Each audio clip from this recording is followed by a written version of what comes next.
Niyabona ngani zakwethu, imfihlo enkulu yabelungu yoku-oppress umuntu omnyama ukuthi bamlambise, bambambe esiswini. Imfihlo enkulu yabelungu yoku-oppress umuntu omnyama ukuthi kukhushulwe ukudla ey'tolo ukuze abantu abamnyama banga-afford ukuthenga ukudla. Imfihlo enkulu yabelungu ngani zakwethu njengoba beyi-minority thina siyi-majority yoku-oppress umuntu omnyama eyokuthi bavubele lento yobugebengu, ingabekwa ngisho eqhulwini, ingakhulunywa ngisho ephalamende, because bayazi ukuthi bona ba-protected, baney'nkampani zama-security ey'sebenza 24 hours komtakabani la behlala khona. Thina bese siphenduka sibe yisulu zobugebengu ngoba bayazi ukuthi abantu abamnyama bazoqothana bodwa ngoba bona banawo amandla okuqasha iy'nkampani ey'zobagada zama-security. Lento yokukhuphuka kokudla ey'tolo yinto yamabomu, yingakho-ke uzobona kunabantu abamnyama abama-puppet abasebenzela abelungu, because labo bantu sebekhandwe i-system ukuthi babe against abantu abamnyama.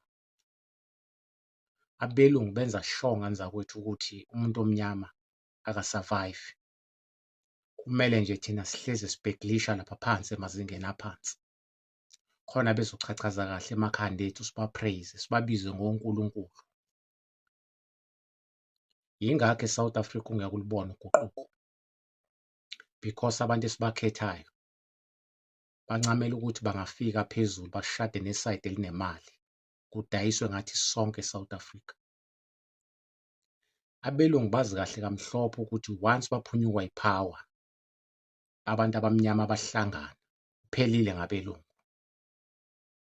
Yingakho-ke ngaso sonke isikhathi uzohleze ubabona besimaka benza sure ukuthi basivalele kulelo hhoko ley'nkukhu ukuze singakwazi ukuphakama, ngoba abantu abamnyama banamandla axaka ukwenza once baphakama njengoba beyi-majority. Abelungu bangaphenduka babe yisebenzi zabantu abamnyama e-South Africa. Yilokho-ke abangakufuni ngani zakwethu, yingakho bezosinikeza izinto ey'ngasebenzi, mainstream media, basiphakela izinto ezisifaka ehlathini, not izinto ezisakhayo ezizakhamisi zase-South Africa. Sonke isikhathi uma ubuka iy'ndaba kudlalwa izinto ey'bhedayo ngabantu abamnyama ukuthi sebebulelene abantu, sebeqothene, kufe nga-5, kufe nga-6. Abakhulumi ngezinto ezinhle ezenziwa abantu abamnyama because bafuna ukwenza sure ukuthi lento ye-frequency kuwena ihlezi i-low ukuze bakwazi ukuchachaza kahle emakhanda ethu. Khumbula ukuthi bayantshontsha izinto eziyiphawa kithi zemvelo ebesikwazi ukukhonektha ngazo ukuze sikwazi ukuthi sibe namandla okwenza zonke izinto zenzeke. Abelungu abalutho iy'ngane zakwethu, ungezwa abantu bekhuluma kuphela basibambe ngengqondo, basibambe ngendlala, basibambe ngamatoho. Yizona zinto nje aba-powerful kuzona, otherwise abelungu ayikho indaba yabo. Zonke lezi zinto abantu abamnyama mangase bakhande yabo i-system yokuthi imali i-circulate kubona abantu abamnyama kuphela, uphelile ngabelungu. Masingavuka kusasa sonke siyo-withdraw iy'mali zethu emabhenki, ngeke uze uphinde kukhulunywa ngendaba yomlungu nebhenki lakhe. Sivule ibhenki labantu abamnyama. So-ke basenza sakholelwa kakhulu ey'ntweni ey'qhamuka nabo, because umuntu omnyama waqala wathi uqala ibhizinisi, sinama-complain, sibona sengazuthi imali yethu siyayilahla masiyothenga kwabanye abantu bakithi abamnyama. Wawubheka umuntu omnyama medayisa, abantu abamnyama baphila ngokukweleta kuyena, kodwa abakhohlwa ukukhokhela i-insurance ngesikhathi, abakhohlwa ukukhokhela iy'kweletu ey'tolo ngesikhathi ngoba iy'tolo zonxiwa nkulu.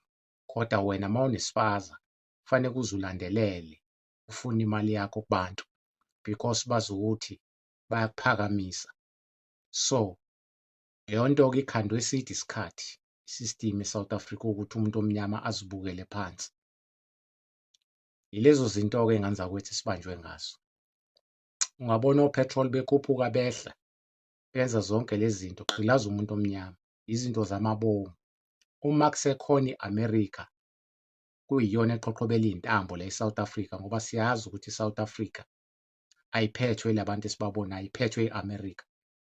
Sisazothwala kanzima till size sithole abaholi abazoba nesibindi bayisuse i-America bese befaka lento ye-BRICS ngokugcwele ekuthenini sihwebelane nayo because lapho sobe si-trade-a ngezinto esinazo. Unginikeze ukolo, mina ngikunikeze igesi, ngikunikeze amalahle, wena unginikeze igolide. So i-America into eyenzayo ukusi-divide-a, ukusixabanisa bese belutha ama-mineral resources bese bependa-ke abaholi benu laba enibakhethayo babathwese zonke izono babaphanyeke esiphambanweni ukuze sibabone njengabantu abazehluleki okudlula bona. Angithi-ke vele sothini kusasa sothi kwakungcono bona abelungu ngoba bona babekade besiphakela besinikeza amathuba emisebenzi kanti vele behind the scene kuphethe bona bagweve nezinto. Umuntu uma efika laphaya phezulu, khumbula ukuthi phela ngenkathi sivota sathola thina i-power kuphela but kwi-economy sasalela, saphatha izwe esingenamali. So uma kuhleli esitulweni ukwi-power ungenayo imali, abanemali bazokukhontrola. Yingakho-ke siy'thola sikule nkinga esikuyona ey'ngane zakwethu. Abelungu basikhontrola ngemali ukuze sikwazi ukuthi sigcine sibhawa kubo. Yiko-ke sobona abaholi bethu engazuthi ayikho into abayenzayo.